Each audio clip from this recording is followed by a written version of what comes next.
नमस्कार, खबरों की खबर में आपका स्वागत है। हिंदुस्तान की बड़ी बड़ी पार्टियों को टोपी पहनाने वाले प्रशांत किशोर ने आज प्रेस कॉन्फ्रेंस की और एक साथ मीडिया और देश की जनता को झांसा देने की कोशिश भी की और तमाम मीडिया वाले इस पूरे प्रायोजन में प्रशांत किशोर के साथ खड़े नजर आए। कोई टफ सवाल नहीं किया गया, लेकिन हर चैनल के ऊपर उसे लाइव दिखाया गया। प्रशांत किशोर ने अपने प्रेस कॉन्फ्रेंस में खुद को एक ऐसे व्यक्ति के रूप में प्रस्तुत करने की कोशिश की जो बिहार की तकदीर बदलना चाहता है, बिहार को नंबर 1 राज्य बनाने की कोशिश में जुटा हुआ है। और तो और वो झूठ पे झूठ बोलता गया, लेकिन मीडिया ने उससे एक भी सवाल नहीं पूछा कि प्रशांत किशोर, तुम्हारी पॉलिटिक्स क्या है, क्या करना चाहते हो। हमारे पास कुछ ऐसी जानकारियां हैं और जो बातचीत सामने आ रही है उससे साफ साफ पता चल रहा है कि प्रशांत किशोर का एजेंडा क्या है। दरअसल प्रशांत किशोर आने वाले समय में बिहार में मुख्यमंत्री बनना चाहते हैं और उसी के लिए ये तमाम ताना बाना बुन रहे हैं। अब तक उनको लग रहा था कि मेरी वजह से पॉलिटिकल पार्टीज जीत सकती हैं, पॉलिटिकल पार्टीज हार सकती हैं। उनको यह भी लगा कि तमाम पॉलिटिकल पार्टीज के लीडर से मिलजुल कर उनको यह समझ में आया कि यह अदने से हाफ लिटरेट लोग किस तरीके से जनता को बेवकूफ बनाकर सत्ता हासिल करने में कामयाब हो जाते हैं। अगर वो कर सकते हैं तो प्रशांत किशोर क्यों नहीं कर सकता। यही मंशा, इसी बात को लेकर अब उनके अंदर बिहार में सरकार बनाने और खुद मुख्यमंत्री बनने का लड्डू वो फूट रहा है।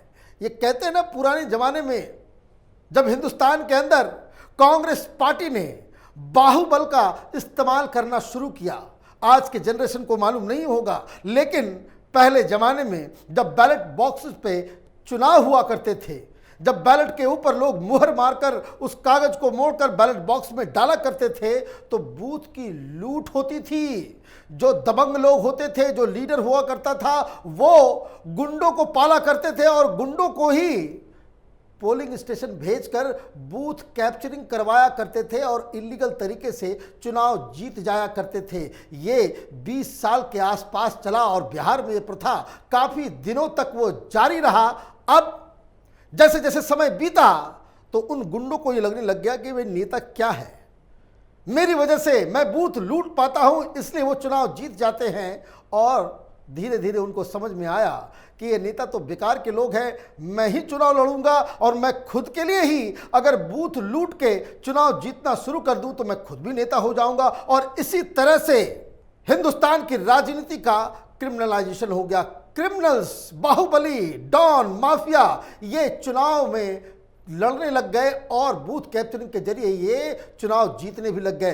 ठीक वही मंशा, वही सोच प्रशांत किशोर की बन गई है, जिनको ये लग रहा है कि जब मेरी वजह से, मेरी स्ट्रेटजी, मेरे सारी चीज़ों की वजह से पार्टियां चुनाव जीतती हैं, तो ये काम मैं ममता बनर्जी के लिए क्यों करूं, ये काम राहुल गांधी के लिए मैं क्यों करूं, ये काम अरविंद केजरीवाल के लिए मैं क्यों करूं, मैं ये काम स्टालिन के लिए क्यों करूं, मैं ये काम वाईएसआर रेड्डी के लिए मैं क्यों करूं, ये खुद के लिए मैं कर सकता हूं। और इसलिए इस सोच के साथ प्रशांत किशोर ने आज बिहार में यलगार किया है कि वो एक राजनीतिक दल बनाना चाहते हैं। उसी की जुगत में वो जुट गए हैं, लेकिन मीडिया के सामने उन्होंने ये साफ साफ एक सफेद झूठ कह दिया कि वो कोई पॉलिटिकल पार्टी फिलहाल नहीं बनाना चाहते। ठीक वैसे ही झूठ जैसा ये हिंदुस्तान के राजनीति का नटवर लाल, जिसकी पॉलिटिकल स्ट्रेटजी प्रशांत किशोर बनाया करता था,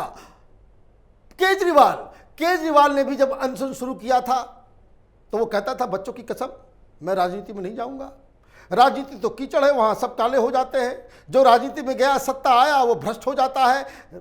हिंदुस्तान की राजनीति का चरित्र ही ऐसा है कि जो कोई उसमें जाएगा वो भ्रष्ट हो जाएगा, वो बेईमान हो जाएगा। लेकिन ये सारी बातें धरी की धरी रह गई। मौका मिलते ही वो पॉलिटिकल पार्टी भी बनाया और मुख्यमंत्री भी बना, और उसके आंख के नीचे भ्रष्टाचार भी दिल्ली में जबरदस्त तरीके से हो रहे हैं। मतलब ये कि जनता को बेवकूफ बनाने के लिए नए नए तरीके आजमाए जाते हैं हिंदुस्तान के अंदर। प्रशांत किशोर को यह अच्छी तरह से मालूम है कि केजरीवाल के बाद आंदोलन करके कोई नेता नहीं बन सकता। आंदोलन शाहीन बाग का भी हुआ, आंदोलन किसानों का भी हुआ, लेकिन क्या टिकैत या चडूनी वो नेता बन पाए? नहीं बन पाए, क्योंकि देश की जनता ने यह समझ लिया कि जो आंदोलन करने वाले, जो आंदोलन जीवी हैं, ये पब्लिक को बेवकूफ बनाने के लिए। तो इसने एक नई स्ट्रेटजी बनाई है। ये कह रहे हैं कि भाई हम बिहार को बदलाव करना चाहते हैं। भाई बदलाव कैसे होगा? संत हो, महात्मा हो, क्या हो?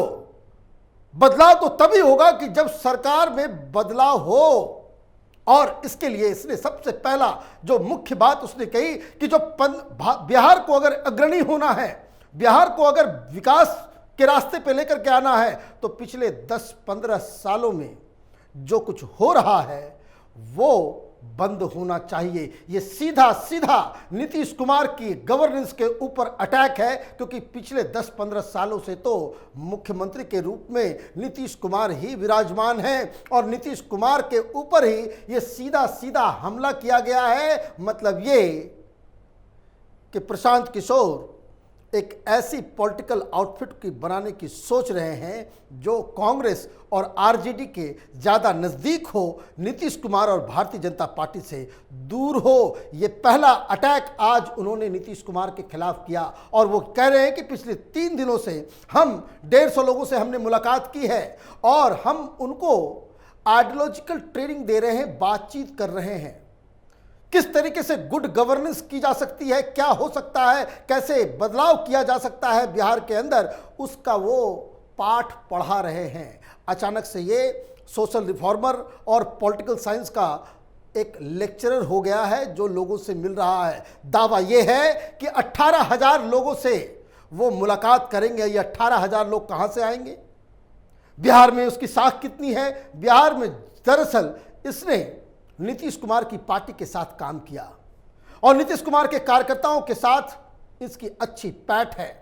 आरजेडी और भारतीय जनता पार्टी के लोगों के साथ इसका उतना इंटरेक्शन नहीं है, लेकिन ये इसी नीतीश कुमार के बाद जेडीयू को अपने तरफ, उसके कार्यकर्ताओं, उसके लोकल लीडर्स, जो कुछ भी इसका है, उसके साथ मिलकर ये पार्टी बनाने की कोशिश में जुटा हुआ है। उसने ये भी कहा, मेरी टीम ने करीब 17,500 लोगों को चिन्हित किया है जिनसे मैं मिलने वाला हूं। जन स्वराज, गुड गवर्नेंस की जो सोच है उसको जमीन पर लाने की बात होगी। पिछले 3 दिनों से 150 लोगों के साथ मीटिंग कर चुका हूं। इस नई सोच और नए प्रयास को अकेले नहीं कर सकता। बिहार के लोगों को इसके पीछे ताकत लगानी होगी। बिहार के वो लोग जो यहाँ की दिक्कतों को समझते हैं, जो इन समस्याओं को सुलझाना चाहते हैं, बिहार को बदलने का जज्बा रखते हैं, उनको एक साथ आना होगा। भाई एक साथ आकर के क्या करोगे? एक साथ आकर के क्या करना है? कोई क्लब बनाना है, कोई टीम बनानी है, कोई सर्वे करना है, या फिर एक साथ आने का मतलब तो बिल्कुल ही साफ है कि ये 18,000 कार्यकर्ताओं को खड़ा करेगा और तो और उसके बाद ये पॉलिटिकल पार्टी बनाने में वो पीछे नहीं हटेगा। अभी चुनाव बिहार में होने में अभी वक्त है और इसकी ग्राउंड में जो वर्क जो है उसकी शुरू हो जाएगी और लोकसभा चुनाव के दौरान प्रशांत किशोर अपनी पार्टी के साथ अलग अलग अलायंस, परम्यूटेशन, कम्युनिकेशन, वो सिचुएशन के ऊपर डिपेंड करेगा। 2024 में प्रशांत किशोर चुनाव लड़ेंगे अपनी पार्टी, अपने सिंबल के साथ। अब देखना यह होगा कि बिहार की राजनीति को, जिनको लगता है कि वो सारे राजनीतिक उठापटक, दांव पेच, सारी चीज़ों को वो समझते हैं और उनको अगर ये लगता है कि सिर्फ मीडिया के जरिए, सिर्फ प्रचार के जरिए, सिर्फ सर्वे के जरिए और सिर्फ बैनर, पोस्टर और मीडिया में प्रचार प्रसार, वीडियो बना करके सोशल मीडिया के इस्तेमाल से चुनाव जीता जा सकता है, तो उनको बेस्ट ऑफ लक, क्योंकि यही मंशा उनकी है कि मेरी वजह से नीतीश कुमार जीते, मेरी वजह से सारे लोग जीतते हैं, हारते हैं। और इसलिए ये जो बयान आज प्रशांत किशोर ने दिया है वो साफ है कि वो एक राजनीतिक पार्टी बनाना चाहते हैं। वो ऐसा क्यों कर रहे हैं? कुछ दिन पहले तक कांग्रेस पार्टी में इनकी बात चल रही थी। कांग्रेस पार्टी ने उनको कहा कि अपनी जो दुकान है आईपैक की उसको आप बंद कीजिए, उससे दूरी बनाइए, कांग्रेस पार्टी में शामिल होइए और सिर्फ कांग्रेस पार्टी के लिए काम कीजिए। कांग्रेस पार्टी ने उनसे यह कहा कि आपको कोई स्पेशल ट्रीटमेंट नहीं दिया जाएगा, हम एक एम्पावर्ड ग्रुप बना रहे हैं पार्टी के अंदर, 6-7 लोगों की टीम जिसमें वरिष्ठ लीडर्स होंगे, उनमें से आप एक होंगे। लेकिन प्रशांत किशोर का यह कहना था कि बिहार की पूरी कमान उनको दी जाए या फिर पॉलिटिकल स्ट्रेटजी बनाने के लिए उनको फ्री हैंड दिया जाए और वो सिर्फ और सिर्फ गांधी परिवार, राहुल गांधी, प्रियंका वाड्रा और सोनिया गांधी के प्रति उत्तरदायी होंगे, उनको ही आंसरेबल होंगे। ये बात कांग्रेस पार्टी ने नहीं मानी, तो ये वापस इनको समझ में आ गया कि जो काम मैं कांग्रेस पार्टी के लिए करना चाह रहा था, जो काम मैं अब दूसरों के लिए करना चाह रहा था, अब मैं अपने लिए करूंगा और बिहार की तकदीर बदल दूंगा। ऐसा झांसा देकर बिहार में राजनीति पारी अपनी वो शुरू करने वाले हैं। इसमें कोई अब शको शुबा नहीं है। अब सवाल ये है कि मीडिया क्या प्रशांत किशोर को उसी तरीके से ट्रीट करेगी, आगे बढ़ाएगी जिस हिसाब से अरविंद केजरीवाल को वो कुछ भी बोलते हैं, कुछ भी कहते हैं, छोटे से बयान, वो कहीं जाते हैं मीडिया की पूरी टीम चली जाती है, माल खर्च होता है उसमें दिल्ली की जनता का, सरकारी पैसे का, तो वो तो अलग कहानी है। लेकिन प्रशांत किशोर को क्या केजरीवाल की तरह ही मीडिया में ट्रीटमेंट मिलेगा? और अगर मीडिया इनके साथ जिस तरह से आज नजर आ रही है तो यकीन मानिए वो लोगों को झांसा देने में, लोगों को बरगलाने में, बिहार में अपनी पैठ बनाने में और खुद को एक ऐसे व्यक्ति के रूप में साबित करने में वो कामयाब हो जाएंगे कि जो बिहार की तकदीर बदलना चाहता है और बदलने की काबिलियत रखता है। आगे क्या होगा वो देखने की बात होगी।